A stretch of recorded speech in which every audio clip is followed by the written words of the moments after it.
Israel's message to top Palestinian military leaders is clear tonight. You are not safe anywhere. We will find you and we will kill you.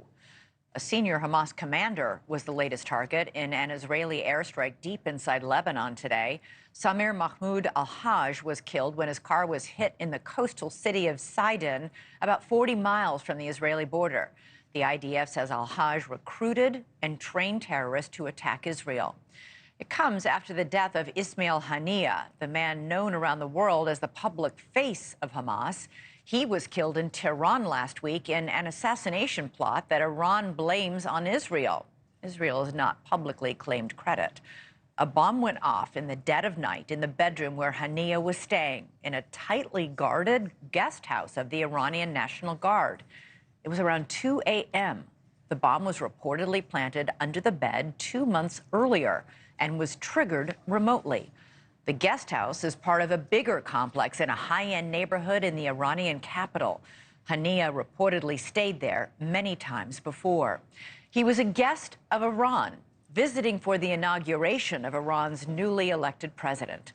It is a huge failure in intelligence and security for the Iranians and a tremendous embarrassment for the elite Iranian Guard.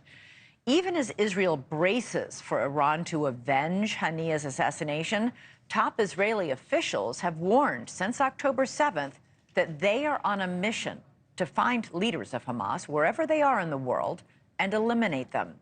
And they're willing to take their time to do it.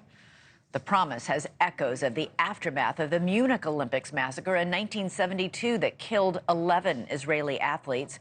Mossad spent years tracking down and killing many of the Palestinians responsible for that Munich attack. Israel has a history of taking out top Palestinian military leaders. This is only a short list of targeted attacks over the past 30 years. There have been many more since. Well, my next guest is an expert on matters of Israeli intelligence and has trained covert agents.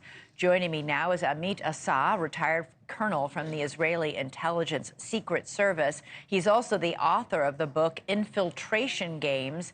Amit, thank you so much for being here. I've got to ask you about this assassination of Haniyah. It was incredibly complex and daring. What kind of planning goes into a mission like this? Yes, I think that this kind of a mission divided to two major subjects.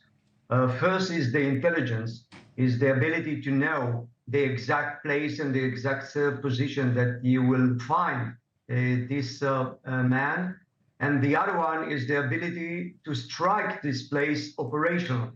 So these two subjects is divided, but they go together. Yeah. But if we are talking about the first one, is the intelligent subject, it's not so easy to have this kind of an information very precise for the moment and the second that he is there, to be able to know that he is there and to strike or to get the green light for operating. Right.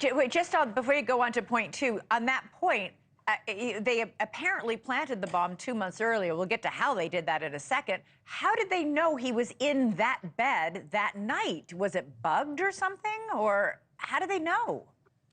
It looked like that if, and we are talking about if because we don't know really what happened there. It's just what the Iranian released for the investigation. But it can be any kind of a missile that got into this building. Again, it's not that it's getting back from it, because it's the intelligence to know that he is there, and it's a lot of time and days before that we have built this kind of information. As you can say, that this is not the first time that Haniyah was there in that room, or maybe in that facility. And if it's in that facility and not in just this room, that means that all of the rooms have to be detonated with any kind of explosive, and you will find out at the end what one of the rooms is in there, so you will have to operate just one of them. Right. Well, thanks so much for watching. Go to joinnn.com to find NewsNation on your television provider. And don't forget to click the red subscribe button below to get more of NewsNation's fact-driven, unbiased coverage.